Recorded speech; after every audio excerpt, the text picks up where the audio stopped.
이 시간 우리 옆 사람과 함께 인사하겠습니다. 반갑습니다. 잘 오셨습니다.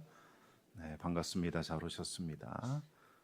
예배에 오신 여러분들을 진심으로 환영하고 축복합니다. 우리 청담교회는 은혜가 샘솟는 교회, 부흥이 시작되는 교회입니다. 우리 하나님의 위로와 평강이 여러분과 또 여러분의 가정에 함께 하시기 바랍니다. 네, 고등학교 시절에 엘빈 토플러라는 미래학자가 쓴 미래 충격, 미래 쇼크라는 책을 읽었는데 아주 흥미로웠습니다. 어느 날 아침 눈을 떠보니 완전히 낯선 세상이 되어 있었다. 준비할 시간도 없이 미래가 와버렸다. 사람들은 마치 낯선 문화를 경험하며 받는 충격처럼 미래 충격을 경험한다. 어느 날 눈을 떠서 집 밖을 나가봤더니 마치 내가 타임머신 타고 미래로 온 것처럼 갑자기 모든 상황이 변해버린 충격을 받게 되는 날이 온다는 거지요. 저는 그 책을 읽으면서 그저 미래학자의 상상력, 과장법이 어우러졌다 이렇게만 생각을 했습니다. 그런데 지나고 보니까 1970년, 다시 말하면 55년 전에 쓴 책이 오늘 이 시대의 이야기를 하고 있더라는 거지요. 요즘 어르신들 택시 잡는 것 정말 힘듭니다. 예전에는 택시 정류장도 있었고 길거리에서 손을 딱 들면 택시가 언제라도 섰습니다. 하지만 지금은 스마트폰으로 택시를 호출해야만 택시 탈 수 있지요. 커피 주문하는 일도 마찬가지입니다. 과거에는 커피숍에 앉아 있으면 직원이 와서 인사하고 어르신 어떻게 지내십니까? 말도 걸고 또 무엇을 마실 건지 이렇게 물어봅니다. 편안하게 대화하면서 커피 한 잔의 여유를 즐길 수 있었지요. 하지만 이제는 기계 앞에 서서 이것저것 계속 눌러대야 합니다. 무슨 커피 종류가 이다지도 많고 또 얼마나 복잡한지요. 그냥 포기해 버립니다. 이와 같은 문화에 익숙하지 않으신 분들은 마치 내가 낯선 나라에 관광객으로 온 것 마냥 당혹감을 느끼게 됩니다. 커피 한 잔 마시는 일도 이제는 간단치 않게 되었습니다. 우리 신앙생활에도 많은 변화가 일어났지요. 특히 코로나 팬데믹 이후로 아주 크게 변화되었습니다. 어느 날 갑자기 교회 문이 닫히더니 이제 온라인으로 예배드리게 됩니다. 이것이 진짜 예배인가?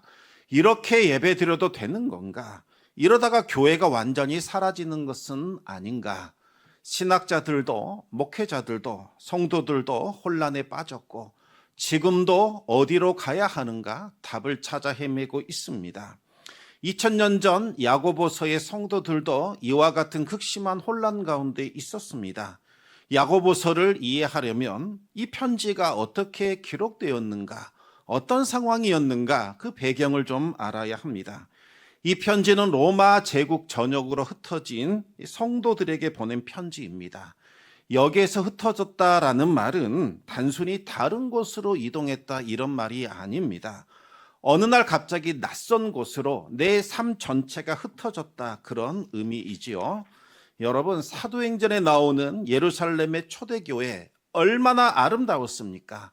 믿음의 형제 자매들이 함께 예배하고 함께 기도하고 함께 필요를 나누고 채워졌지요. 모든 것을 서로가 함께 나누고 통용하는 정말 이상적인 공동체였습니다. 믿음과 삶이 분리되지 않았지요. 그런데 스데반 집사가 순교를 하고 예루살렘에 큰 박해가 찾아오면서 완전히 변해버립니다. 예루살렘의 성도들은 이 신앙을 지키겠다고 예루살렘을 떠나게 되지요. 그 과정에서 집을 잃었습니다. 재산도 다 잃어버렸습니다. 가족과 이웃과 친구들과 헤어지게 됩니다. 삶의 터전 자체가 완전히 사라졌지요. 그들이 흩어진 곳은 예루살렘과는 전혀 다른 곳이었습니다. 자유인과 노예의 차별이 극심했고 부자와 가난한 자의 빈부격차가 있었고 황제 숭배와 이교도 문화가 깊게 뿌리내리고 있었습니다. 유대인들의 율법과 정결 개념은 전혀 통하지 않는 아주 부정하고 세속적인 곳이었지요. 예루살렘에서의 신앙생활은 너무나 자연스럽고 숨쉬듯 그렇게 편안했습니다. 하지만 이방 땅에서의 이 신앙생활은 매일 살벌한 전쟁터였지요. 손해봐야 하고 불편을 겪고 심지어 생존의 위협까지 느끼게 됩니다. 황제 숭배를 거부하면 길드에 들어갈 수 없고 가게를 열 수도 없었기 때문에 극빈층으로 전락하게 됩니다. 로마 사회에서는 부자를 성공한 인생이요 신의 축복받은 사람이라며 존경하고 높여줬습니다. 하지만 가난한 자들은 신이 버린 사람들이다, 이와 같은 취급당하며 멸시천대를 받았지요. 문제는 이와 같은 세속의 가치관이 이방인 성도들이 주축이 된 이방인 가정교회에 버젓이 자리 잡고 있었다는 겁니다. 흩어진 유대인 형제들은 바로 이와 같은 문화에 젖은 이방인 가정교회로 이 새가족 등록하게 됩니다. 이방인 형제들이 과연 이 유대인 형제들을 따뜻하게 맞아주고 품어줬을까요? 야고보서 전체를 읽어보면 아닌 것 같습니다. 아마도 터줏대감 노릇을 하면서 텃세 부렸고 극빈층으로 전락한 유대인 형제들을 멸시하고 조롱했던 것 같습니다. 여러분, 내가 믿음 지켰는데, 이 믿음 때문에 다 버렸는데 멸시와 조롱받는다면 얼마나 비참하겠습니까? 더군다나 같은 믿음의 형제 자매들이 나에게 그런 대우한다면 어떤 마음이 들까요? 신앙생활하고 싶겠습니까? 믿음을 따라 선택한 결과가 차별과 멸시란 말인가? 왜 우리에게 이런 고난을 주시는가? 하나님 우리 버리신 것 아닐까? 어떤 이들은 믿음을 잃고 교회를 떠났을 겁니다. 어떤 이들은 어쩔 수 없는 현실 앞에 타협을 했겠지요. 그래, 믿음은 마음으로만 간직하자. 나도 소외되지 않으려면 이들과 함께 맞장구 쳐주고 똑같이 행세하자. 야고보는 이와 같은 현실에 처한 성도들을 위로하고 소망을 주고자 붓을 들어 편지를 쓴 거지요. 우리 1절 말씀을 같이 한번 읽어보겠습니다. 하나님과 주 예수 그리스도의 종 야고보는 흩어져 있는 12지파에게 문안하노라. 야고보는 자기 자신을 가리켜서 하나님과 주 예수 그리스도의 종이다, 이렇게 소개합니다. 그런데 야고보가 누굽니까? 예수님의 친동생이지요. 그리고 초대 교회의 위대한 사도이자 지도자입니다. 그런데 자기 자신을 종이다, 이렇게 소개하고 있습니다. 왜 종이라는 단어로 자신을 소개하는 걸까요? 여러 가지 이유가 있을 겁니다. 하지만 여러분, 종이라는 표현은 자신의 신분, 자신의 정체성을 드러내는 단어입니다. 세상이 우리를 어떻게 평가하든지 그것은 아무런 문제되지 않는다. 우리는 하나님께 속한 종이기 때문이다. 가난하고 힘없다며 멸시받는 성도들에게 이보다 더 큰 위로는 없었을 겁니다. 저도 여러분도 모두 다 똑같이 하나님의 종입니다. 이것이 우리를 규정하는 유일한 기준이라는 거지요. 다음으로 야고보는 여러분들은 버려진 사람들이 아닙니다. 흩어진 12지파입니다. 이렇게 위로했습니다. 비록 환경이 바뀌었고 처지가 달라졌고 고난이 찾아왔다 할지라도 그들의 신분은 아무런 변화가 없었다는 거지요. 본질적으로는 여전히 하나님의 종입니다. 하나님의 백성입니다. 어떤 고난도 어떤 시험도 그들을 하나님께로부터 분리시킬 수 없다는 거지요. 이와 같은 확신 위에서 이제 야고보는 놀라운 위로와 권면의 말씀을 전합니다. 우리 2절에서 4절까지 말씀을 같이 읽겠습니다. 내 형제들아, 너희가 여러 가지 시험을 당하거든 온전히 기쁘게 여기라. 이는 너희 믿음의 시련이 인내를 만들어내는 줄 너희가 알미라. 인내를 온전히 이루라. 이는 너희로 온전하고 구비하여 조금도 부족함이 없게 하려 함이라. 야고보는 말합니다. 신앙생활 하다가 여러 가지 시험 만나는 것 이상한 일 아니라 당연한 일이다. 오히려 기뻐해야 할 일이다. 그러면서 온전히 기쁘게 여기라, 이렇게 말하고 있습니다. 여러분, 시험이 온 것을 온전히 기뻐하라. 이 권면 여러분이라면 쉽게 받아들일 수 있겠습니까? 아무리 예수님의 친동생 위대한 사도, 예루살렘 초대교회의 기둥과 같은 야고보의 말이라 한들 선뜻 받아들이기 어려울 겁니다. 기쁨으로 여기라고요? 지금 우리 처지를 무시한 말씀입니까? 지금 우리가 어떤 상황인지 아십니까? 저희는 집도 잃어버렸고 재산도 잃어버렸고 심지어 믿음의 형제 자매들로부터 멸시천대받고 있는 상황입니다. 이것이 하나님이 우리를 버리신 증거가 아니고서야 무엇이란 말입니까? 그런데도 기뻐하라고요? 받아들이기 어렵습니다. 왜 야고보는 반발이 예상되는 이와 같은 말을 했을까요? 어쩔 도리 있겠습니까? 너무 부정적으로만 생각하지 마시고 긍정적으로 바라보세요. 피할 수 없다면 즐기세요. 그런 의미일까요? 그렇지 않습니다. 야고보는 이 고난을 하나님의 시각으로 다시 바라보기를 원했습니다. 그리하여 성도들이 이 고난의 의미와 본질, 그리고 이 고난 속에 감춰진 놀라운 신비를 깨닫기를 원했던 거지요. 너의 믿음의 시련이 인내를 만들어내는 줄 너희가 알미라. 여러분, 여기에서 핵심 단어는 바로 시련이라는 단어입니다. 시련의 원어는 도키미온인데 이것은 금을 깨끗하게 재련하는 과정이지요. 불순물이 잔뜩 섞여 있는 금광석은 그리 가치가 높지 않습니다. 불순물 다 제거하고 순수한 금만 남아 있어야 가치가 있지요. 불순물을 제거하는 이 과정을 시련이라고 부르는 겁니다. 그런데 시련과 심판은 너무나 겉모습이 비슷합니다. 그러나 완전히 다르지요. 심판은 무엇입니까? 불순물 잔뜩 껴있네. 쓸모없다, 버리자. 이것이 심판입니다. 죄인들을 향하여 너희는 쓸모없는 존재다. 이제 심판받자. 정죄하며 벌하는 것이 심판입니다. 그러나 시련은 귀한 것을 더 귀하고 가치 있게 만들어가는 과정이지요. 금광석을 용광로에 넣어 불순물만 태워 없애고 순수한 금만 남겨놓는 것, 이것이 바로 시련입니다. 이 사실을 모르는 금광석은 이렇게 원망하겠지요. 왜 저를 불 속으로 던집니까? 왜 저를 버립니까? 왜 저를 멸시하고 무시합니까? 왜 멸하라고 합니까? 그러나 여러분, 시련은 버리거나 멸하는 것이 아니라 정제하는 거지요. 더 귀한 금으로 만들고자 불에 넣는 시련의 과정을 거치는 겁니다. 우리 하나님도 마찬가지입니다. 우리를 사랑하고 귀하게 여기셔서 가끔씩 시련이라는 용광로 안으로 우리를 집어 넣으십니다. 시련은 우리를 버리시는 것이 아니라 재련하시는 겁니다. 우리 안에 있는 불순물을 제거하여 순수한 믿음의 사람으로 만들어가는 과정이라는 거지요. 우리의 신앙 여정 한번 돌아보시기 바랍니다. 우리가 예수님을 영접했다고 해서 그 다음 날부터 완전히 순수한 믿음 사람으로 변하던가요? 아니지요. 세상의 가치관, 이기적인 욕망, 그리고 잘못된 동기들이 잔뜩 섞여 있습니다. 예루살렘에서 신앙생활할 때는 모든 것이 좋았기 때문에 그것을 알아차릴 수 있는 기회가 없었던 겁니다. 하지만 이제 낯선 땅으로 흩어져서 어려움을 당하다 보니 그동안 내 안에 감춰졌던 불순물들이 하나 둘씩 발견이 되는 거지요. 지금까지 내 믿음 좋아서 잘 믿음 생활한 줄로 알았습니다. 그동안엔 십자가 복음만 바라본 줄 알았던 거지요.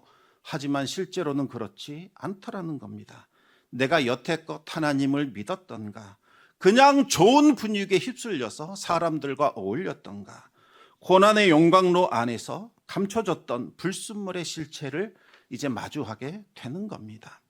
야고보 시대의 성도들이 겪었던 그 충격과 혼란을 지금 한국교회가 고스란히 경험하고 있습니다.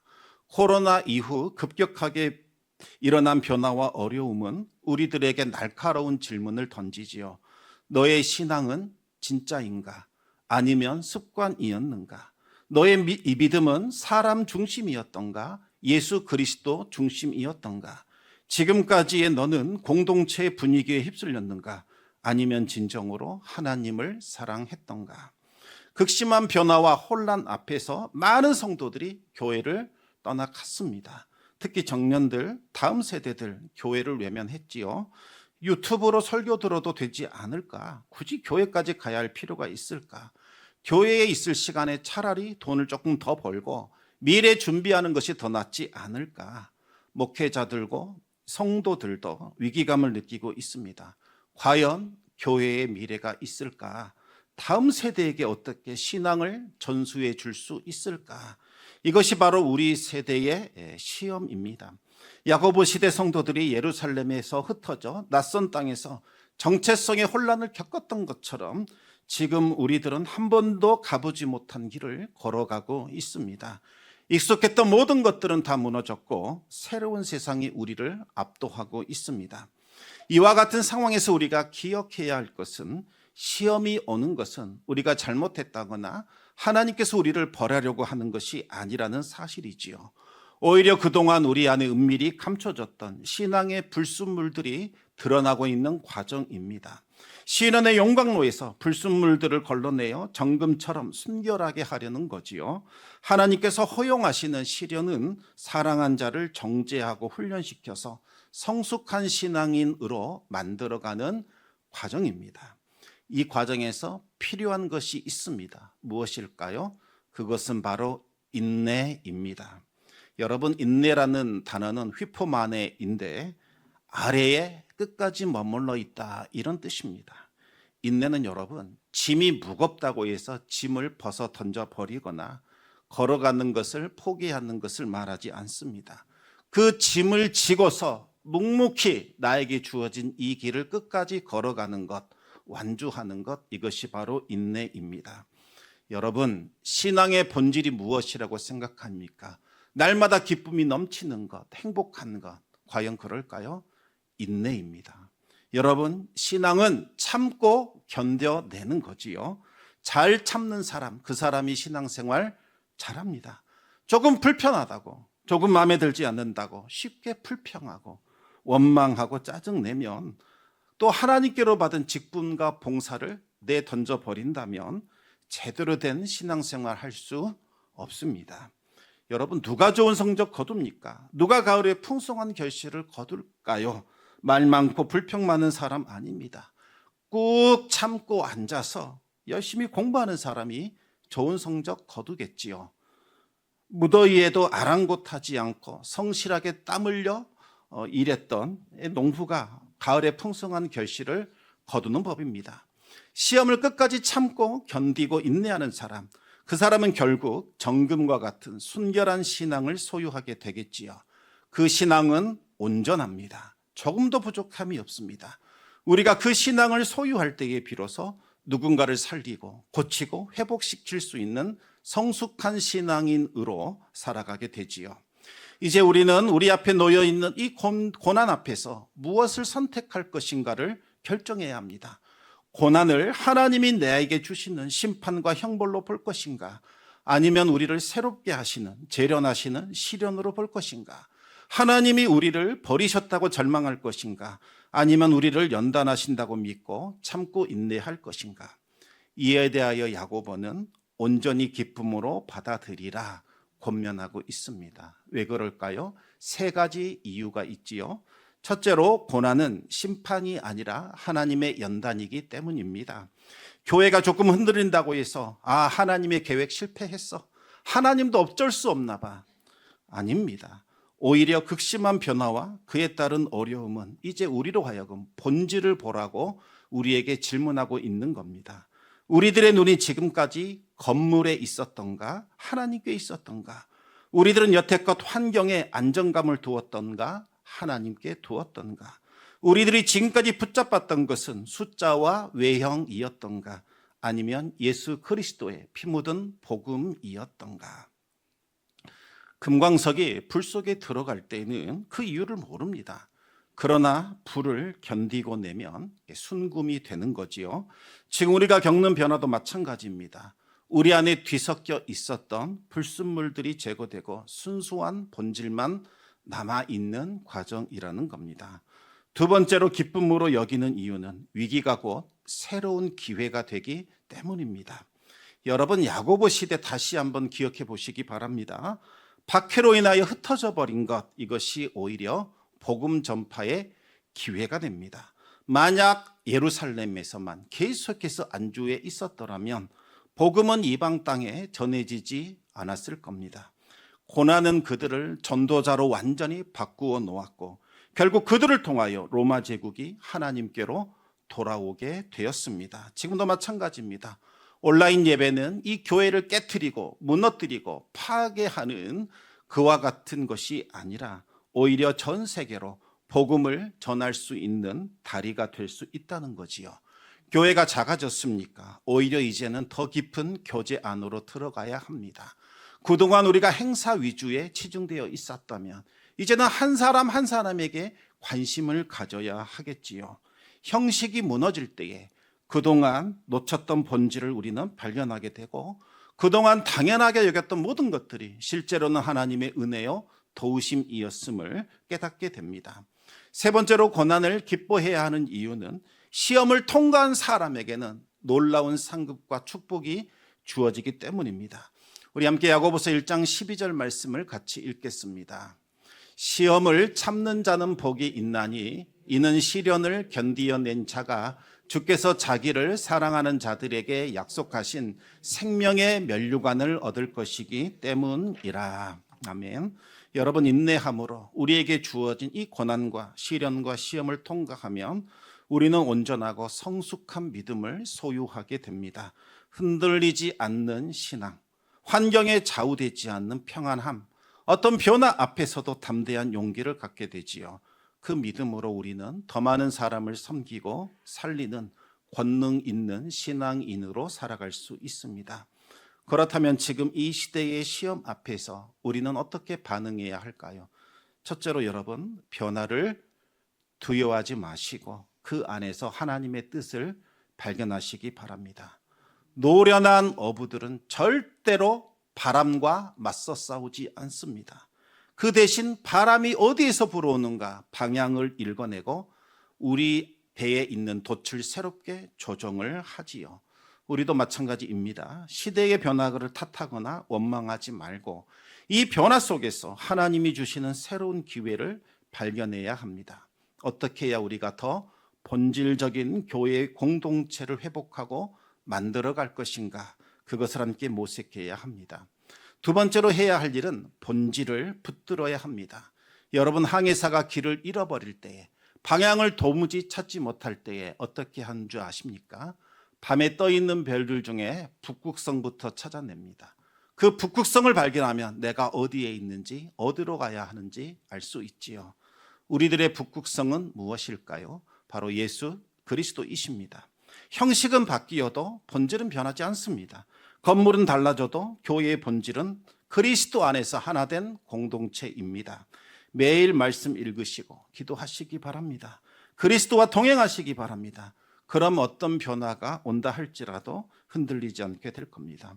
세 번째로 해야 할 일은 믿음으로 인내하며 끝까지 달려가시기 바랍니다. 아유, 교회가 너무 변했더라. 이제 그만 다니자. 신앙생활 너무 힘들다. 그냥 편하게 살자. 중도에 포기하시면 불순물 가득한 채로 남아있게 됩니다. 하지만 끝까지 믿음을 지킨다면 정금처럼 순결한 신앙 소유하게 됩니다. 조금 힘들다고 포기하시면 안 됩니다. 시험은 결코 영원하지 않습니다. 잠시 잠깐 불어오는 바람처럼 잠시 왔다가 떠나가는 겁니다. 끝까지 인내해야 합니다. 네 번째로는 혼자 걷지 말고 믿음의 공동체 안에서 함께 걸어가야 합니다. 이 시대의 시험은 혼자 견뎌낼 수 있는 것이 아닙니다. 저는 그냥 유튜브로 예배 드리겠습니다. 그래도 되지 않나요? 굳이 불편하게 교회에 모일 필요가 있을까요? 여러분, 그렇게 되면 오히려 세속의 물결에 휩쓸려 요동치게 됩니다. 우리는 함께 예배하고 함께 기도하고 서로를 격려하고 붙들어 줄 수 있는 믿음의 공동체가 필요합니다. 청담교회가 바로 그런 공동체가 되어야 합니다. 함께 변화의 시대를 헤쳐나가는 믿음의 가족이 되어야 하지요. 그런데 이 공동체는 어느 날 갑자기 하늘에서 뚝 하고 떨어지는 것 아니지요. 누가 밥상 차려주시지 대신 나를 위하여 차려주는 것도 아닙니다. 왜 우리는 이런 공동체가 아니냐? 불평하거나 원망하거나 돌을 던져서도 안 되지요. 왜요? 청담교회는 우리 모두가 함께 만들어가는, 함께 세워가야 하는 공동체이기 때문입니다. 우리 모두가 한마음 한뜻이 되어 복음의 본질을 다시 세워가야 합니다. 함께 웃고 함께 울고 함께 손을 잡고 변화의 시대를 헤쳐 나가야 합니다. 그래야 시대의 격변 속에서도 우리는 흔들리지 않는 성숙한 믿음의 공동체를 만들어낼 수 있고 다음 세대에게 전수해 줄 수 있는 거지요. 지금 우리는 한 번도 가보지 못한 길을 걸어가고 있습니다. 미래 쇼크, 미래 충격의 한복판에 서 있습니다. 이제 청담교회는 이와 같은 변화 속에서 진정한 본질을 다시 찾아내는 새로운 여정을 시작하려고 합니다. 형식의 무너짐 속에서 신앙의 본질을 다시 발견하고 고난의 밤하늘에서 북극성을 다시 바라보며 그 빛을 따라 새로운 항해를 다시 시작하려고 합니다. 이 위대한 여정에 함께 적극적으로 동참해 주시기 바랍니다. 우리 마지막으로 야고보서 1장 4절 말씀 함께 읽으면서 말씀 마치겠습니다. 인내를 온전히 이루라. 이는 너희로 온전하고 구비하여 조금도 부족함이 없게 하려 함이라. 아멘. 여러분, 새로운 변화를 두려워하지 않기를 바랍니다. 그냥 온전히 기쁘게 여기시기 바랍니다. 믿음 안에서 끝까지 참고 견디시기 바랍니다. 그리하여 온전하고 구비하여 조금도 부족함이 없는 성숙한 신앙인으로 다시 세워지기를 바랍니다. 우리 하나님의 은혜와 평강이 여러분과 또 여러분의 감정에 함께 하시기를 우리 주님의 이름으로 축원합니다.